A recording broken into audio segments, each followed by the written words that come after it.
Senhor esteja convosco. Ele está no meio de nós. Proclamação do Evangelho de Jesus Cristo segundo Marcos. Glória a vós, Senhor. Naquele tempo, tendo Jesus e seus discípulos acabado de atravessar o mar da Galileia, chegaram a Genezaré e amarraram a barca. Logo que desceram da barca, as pessoas imediatamente reconheceram Jesus. Percorrendo toda aquela região, levavam os doentes deitados em suas camas para o lugar onde ouviam falar que Jesus estava. E nos povoados, cidades e campos onde chegavam, colocavam os doentes nas praças e pediam-lhe para tocar, ao menos a barra de sua veste. E todos quantos tocavam, ficavam curados. Palavra da salvação. Glória a vós, Senhor. Que pelas palavras do Santo Evangelho sejam perdoados os nossos pecados. Amém. Vemos esse trecho do Evangelho de Marcos, que dá testemunho daquilo que Jesus fazia. Fazia bem todas as coisas e a todas preenchia da bondade que havia dentro dele mesmo. O Senhor é muito bom para com todos, sua ternura abraça toda a criatura. Assim nos ajuda a entender os salmos. Portanto, quando vemos o Cristo, que toca, que age e que ensina, temos consciência da bondade de Deus encarnada que vem habitar no nosso meio, salvar-nos das nossas trevas, das nossas enfermidades. O Cristo é Ele mesmo quem vem procurar e salvar o que estava perdido. O Cristo é Ele mesmo que veio tomar sobre si as nossas dores e as nossas enfermidades. O Cristo é Ele mesmo que veio trazer ao povo e a cada um de nós a sua salvação. Portanto, o que o evangelista Marcos quer nos ajudar a entender, e Marcos é muito detalhista ao dizer da cura de Cristo, daquilo que Jesus fazia, dos seus gestos e dos seus ensinamentos, mas o Cristo que toca, que fala, que cura, está à procura de algo em nós. Deus está sempre com o coração aberto para ser tocado por nós. Dizem os salmos, do coração atribulado está perto o Senhor. O Senhor sonda cada um de nós e conhece nossas dificuldades, as nossas enfermidades e as nossas fragilidades. Portanto, o coração dele sempre está aberto. Nós vemos dito de uma maneira linda no próprio Evangelho de Marcos, alguns versículos atrás, que Cristo, depois de um dia de cansaço, como experimentam cansaços aqueles que são pastores, e buscando um lugar de descanso em solidão, é surpreendido pela multidão que chega antes dele e dos seus discípulos, e assim diz que o Cristo olha para a sua multidão e vê muito mais do que números, assim como deve ser sempre o olhar de um pastor. Ele vê o coração e vê ovelhas que estão sem pastor. O evangelista Marcos diz que Cristo sente compaixão. A compaixão que no grego é splarchna, que é um sentimento que revolve a alma sobre si mesma, um sentimento do útero que se move. Assim como a mãe sente a dor junto com seu filho, assim também quer dizer esta palavra do grego, splarchna, do hebraico rachamim, quer dizer algo dentro de Cristo se move, algo dentro de Cristo é tocado toda vez que nós lhe apresentamos uma intenção e uma enfermidade. E aqui é algo muito importante. Nós, às vezes, quando vamos pedir alguma coisa para Cristo, para Deus, pedimos como quem faz uma barganha. Se eu entregar coisas para Jesus, se eu sacrificar isto, quase como que cortando a minha carne, iludido como se o nosso Deus tivesse necessidade de sangue. Quem sabe eu não irei alcançar isto ou aquilo. Não. Não é que seja errado fazer sacrifícios, mas ao fazer sacrifícios estamos fazendo a nós. educando o nosso coração, dispondo, e não como quem quer barganhar algo do coração de Deus. O coração de Deus é sempre aberto em direção a nós, Ele é sempre pronto a nos dar aquilo que é bom, como diz o Salmo 102. Como um pai se compadece de seus filhos, assim o Senhor se compadece daqueles que o temem. O que move o coração de Deus em direção a nós não é a nossa barganha. Ele mesmo disse: não quero sacrifícios, quero misericórdia. Isto é o que move o coração de Deus. O que move o coração de Deus é que Ele é Pai e que nos ama e veio para nos tocar. Mas sempre em paralelo a este movimento do Cristo em direção a nós, tem que haver o nosso movimento em direção a Cristo. Porque não basta ser tocado por Ele. É preciso, de fato, que nós nos deixemos motivar e seduzir pelas suas palavras. É por isso que Cristo abre o Evangelho de Marcos assim dizendo: convertei-vos e crede no Evangelho. A fé tem sempre esses dois movimentos. Um movimento de crer em primeiro lugar, que é esta confiança profunda no amor de Deus. Tal como é dita na carta de João, não fomos nós que amamos a Deus? Nenhum de nós pode orgulhar-se de ter dado o primeiro passo em direção a Deus, não. Ele já nos ama desde toda a eternidade com um amor eterno. Foi Deus que nos amou e se entregou por nós. É Deus que não desiste de nós, mesmo apesar de nós. Por isso, o primeiro movimento é este: é preciso crer profundamente no amor de Deus.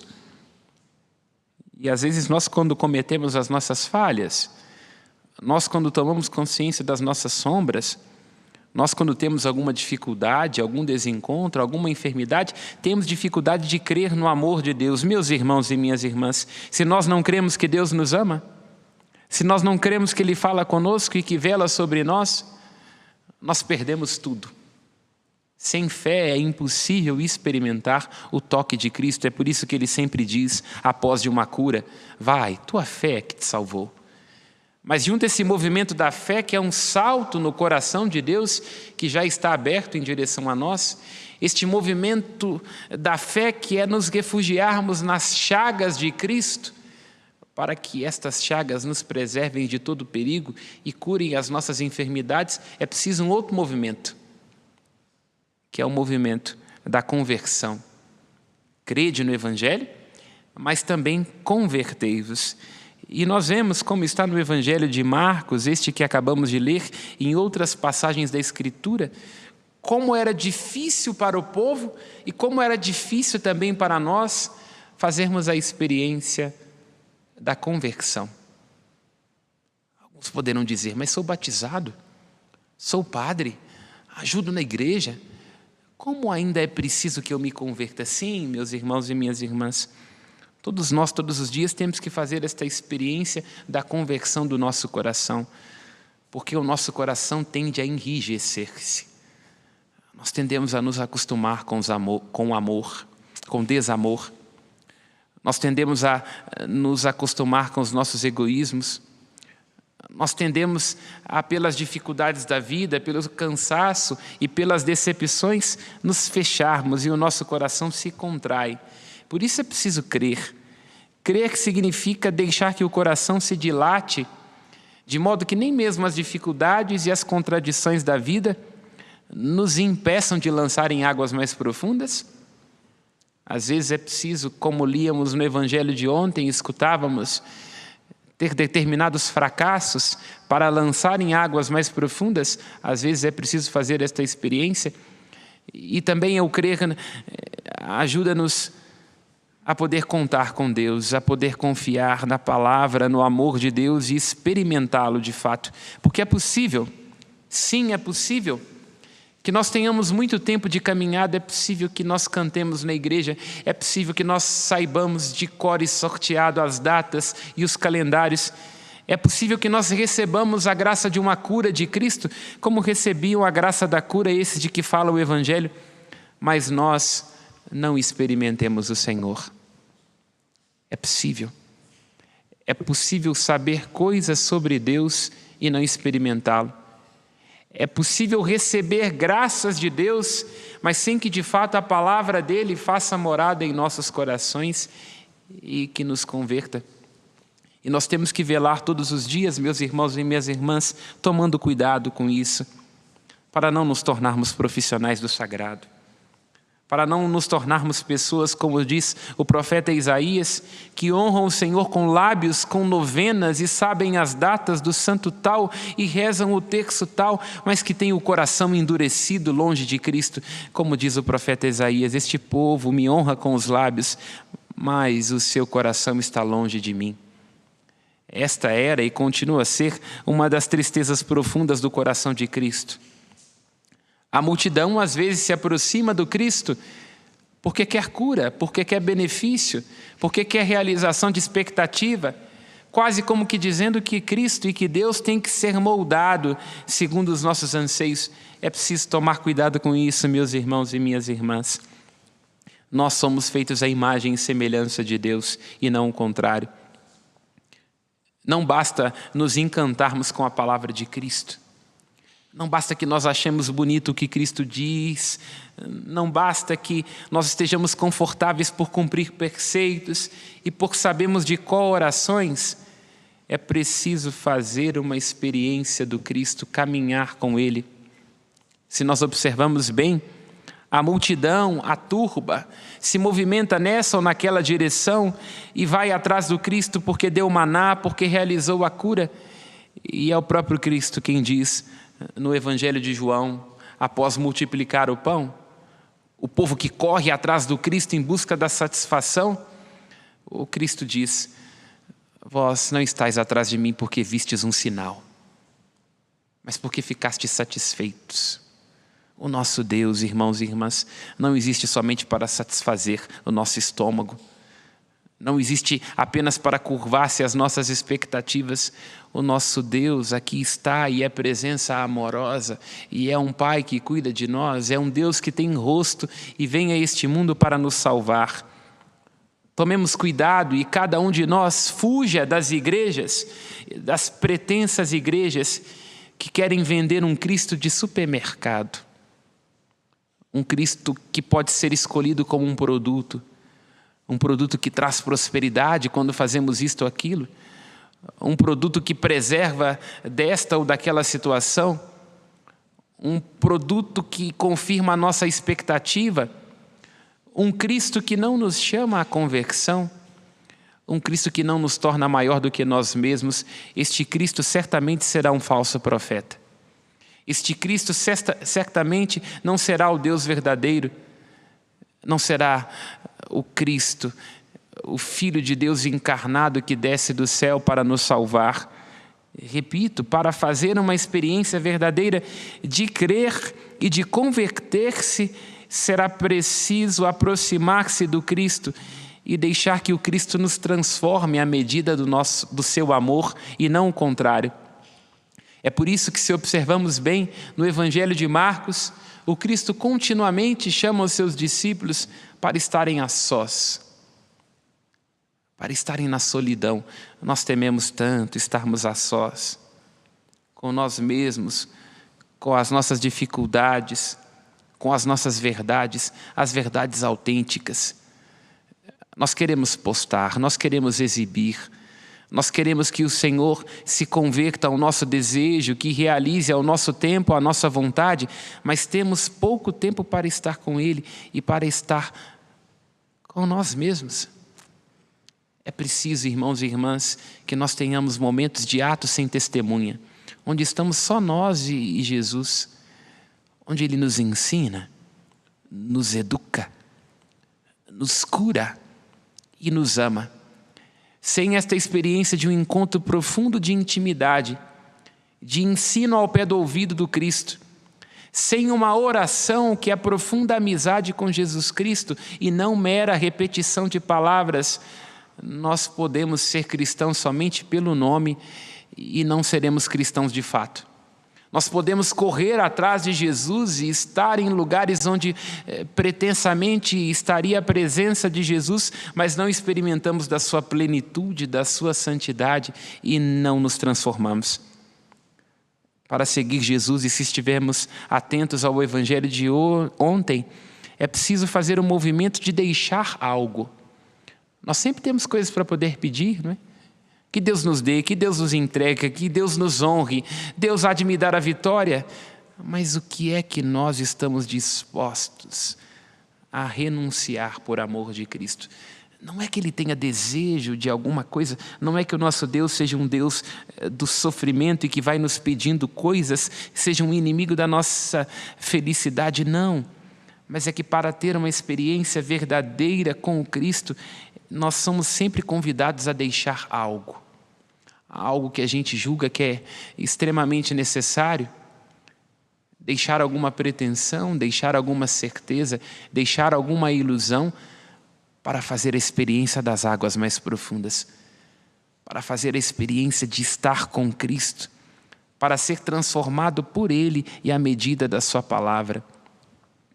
Todos nós devemos, e hoje nos arrisquemos a fazer este movimento de que fala a primeira leitura. Tomar consciência que o nosso coração hoje, já que não existe mais aquele templo da antiga aliança, o nosso coração é o Santo dos Santos. Você tem consciência disso? Que dentro do seu coração está o lugar onde habita a presença de Deus? Nós somos templos do Espírito Santo, diz o apóstolo Paulo.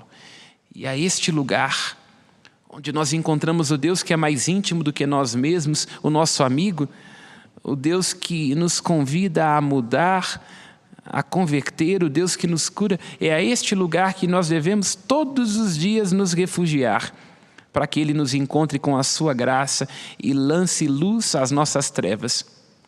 Porque senão, irmãos e irmãs, nós estaremos perdidos e não estaremos despertos. Se nós não estivermos neste Santo dos Santos, que é o nosso coração, este lugar onde Cristo chamava os seus discípulos para estar na solidão, no descanso, no repouso da própria verdade, nós estaremos sempre fora do eixo. Quem não está nesse Santo dos Santos onde habita Deus, está sempre preocupado com aquilo que os outros dizem, está sempre à mercê do olhar do outro, que é um inferno. Quem não está nesse Santo dos Santos, diante de uma dificuldade, diante de uma enfermidade, estará perdido, perderá a esperança e terá a impressão de que Deus o abandonou porque não correspondeu às suas expectativas. Mas eu rezei tanto, mas eu pedi tanto, como é que posso estar nesta situação? Percebam? Se nós não temos essa reserva, se nós não aprendemos a escutar a voz desse pastor que fala na nossa intimidade, nós nunca seremos capazes de perceber quando Ele fala na nossa vida, inclusive quando fala nas dificuldades, inclusive quando fala nas pescarias que nós tentamos fazer e que temos que voltar com as redes vazias. Somente se nós nos acostumarmos ao Senhor, à amizade com Ele, à intimidade com Ele, seremos capazes de perceber em cada situação da vida, sejam as situações de infortúnio, ou seja nas situações de glória, onde é que o Senhor deseja colocar os seus sinais. Nos arrisquemos, irmãos e irmãs, com muita coragem, a nos perguntar se nós somos somente encantados com a palavra de Cristo, se nós seguimos o Cristo enquanto realiza as nossas expectativas e dá segurança às nossas pretensões, ou se nós de fato fazemos a experiência da sua palavra, da intimidade, da amizade, de modo que saibamos que nada jamais poderá nos separar do amor de Deus. E assim experimentarmos aquilo que o próprio Marcos diz no seu Evangelho, que o Senhor chamou para si os que Ele quis. Você já é de Cristo? Já tem uma intimidade com Ele, ao ponto de saber que nada pode separá-lo do seu amor? Ou apenas reza e busca o Cristo para que Ele corresponda e para que satisfaça as suas necessidades e as suas pretensões? Louvado seja nosso Senhor Jesus Cristo. Para sempre seja louvado. Elevemos ao coração de Deus as nossas preces.